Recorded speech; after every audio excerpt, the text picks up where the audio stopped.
Welcome back, friends, to Ask Dr. Sexman. This is episode 4 for us.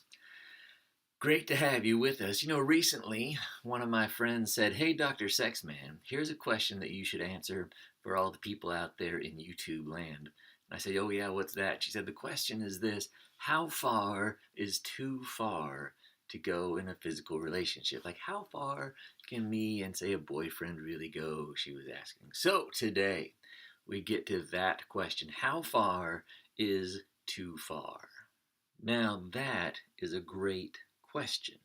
But before we get to that question, what I want to do is zoom out just a little bit, because behind that really good question is an even bigger one.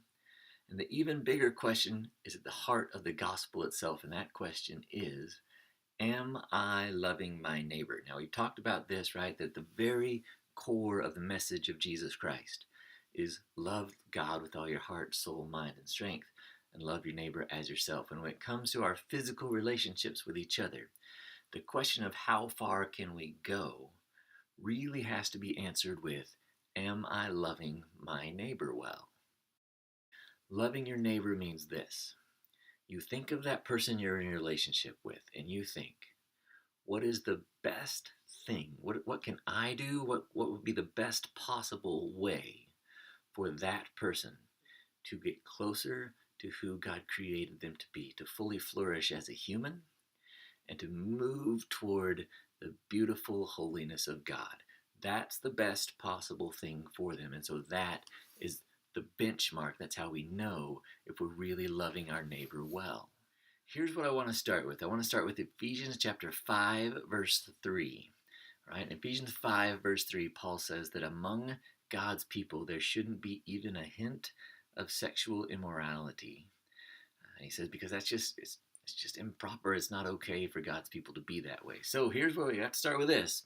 If we're going to consider the intersection of faith and sexuality in this question of how far is too far, the Christian faith says that for God's people, there shouldn't even be a hint of sexual immorality. So we have to back ourselves away from that. We have this question in mind of, am I loving my neighbor well? So is whatever it is I think we're going to do physically, is that the thing? Will that contribute to their ultimate flourishing and to their ultimate movement toward God? And then on the other hand, am I myself staying in the realms of sexual purity? Right? Because for God's people, there shouldn't be even a hint of sexual immorality. So as we make our plans for our physical relationship, those things have to be on the table, those two questions or those two ideas. Now, when it comes to physical intimacy, I just said a really important word, and that's the word plan. You must plan for your level of physical intimacy. So if you're dating somebody, if you're hanging out with somebody, and you're thinking that maybe it's time for your relationship to go into some other level of physical intimacy, here's what you have to do. Talk to each other. Make an actual plan. If you're at all concerned about loving your neighbor well, if you're all concerned about your level of sexual purity or level of sexual immorality, as Ephesians 5:3 says, you have to have a plan, and you have to have a plan together.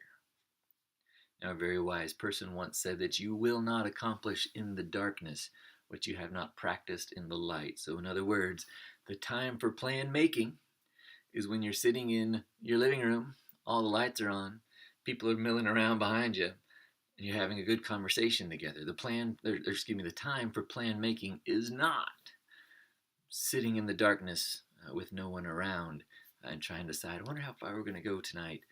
That's a recipe for disaster. Okay, so you need to have a plan, and you need to think about it ahead of time, and you need to communicate that with whomever you're with. So that gets us to the very heart of the question. That is, how far can we really go together? Like, is there a way to say, we could do this, or we could do this, or we could do this, but if we get to this point, we probably better put the brakes on, or else things are going to get away from us. And the answer is yes, there is a way. There is kind of a line that needs to be understood in physical intimacy. Okay, this gives me an opportunity to introduce you to one of my very favorite resources, which I'm going to do from time to time on here. Today, it's this one. It's called Real Relationships by Les and Leslie Parrott. Get this, they are both doctors. They both have PhDs. Their names are both Leslie Parrott. So Leslie Parrott married Leslie Parrott, and then they both got PhDs, and then they wrote this incredible book called Real Relationships. And by the way, every other book they've ever written on all kinds of relationships, also amazing. But this one is a great place to start. If I could make every young person in the world read one book, it would be this book on how to have relationships. So from this book, I've drawn what we call the physical intimacy scale. I'm going to put it up here on the screen so you can see it and so you can stop looking at me for a little while. And by the way, I know it's a little bit kind of uptight or scientific-y sounding, but sometimes it helps to be a little more clinical when we're talking about these things so that we can kind of keep things serious. Anyway, embracing, hand-holding, kissing, cuddling. Look at number 5. You get to intense, prolonged, total mouth kissing, right? We're talking about making out in a pretty substantial way. That's what's happening there, right? Science shows us, research shows us, that at that point, either you're going to pump the brakes and back off, or you're going to move on to other activities. And if you get into those other activities, you're almost guaranteed to keep going down the line. That's not to say that you'll always end up having intercourse, but it is to say that if you hit number 6, if you get past fondling breasts and genitals outside the clothes, right? You start groping around and feeling each other's genitals and those kinds of things. When you get to that point, your hormones kick into overdrive, and you're almost guaranteed to keep taking steps further down the line. Okay? All right, so keep in mind that this physical intimacy scale, this is not your mom's opinion on how far you should go. This is science. It's based on what's happening in your body, the physiological response to physical intimacy. Remember, you were made. You were created by God to be a sexual being, right? Your body was created to respond this way. So if we're going to control our bodies, we're going to exercise the kind of self-control that Christian people are supposed to have. If we are going to think about what it means to love our neighbor well and really honestly work for what's very best for their flourishing and for their efforts at holiness with God, if we ourselves are going to be people among whom there is no hint of sexual immorality, as Paul said there in Ephesians 5:3, we have to think really seriously about where we're going to land on this scale. And in all reality, number 5 is probably where that line should be. So here's what I want you to do, friends. I want you to think and pray and then make decisions about this. The worst thing you could possibly do would be to hear it and then just kind of think about it later on, like you're sitting on the couch with somebody who you're really attracted to and you're thinking, man, I wonder how far we should go. Well, at that point, it's probably too late to make a decision. Now is the time to make a decision, so make one.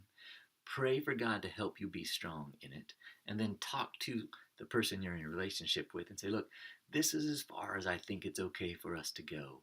Because once we get past this line, then I think we move toward some things that as Christian people maybe we don't want to move toward.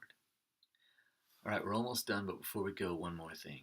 There's a pretty good chance that a lot of you watching this have already gone past number 5 on the physical intimacy scale. You've already gone further than prolonged open mouth kissing.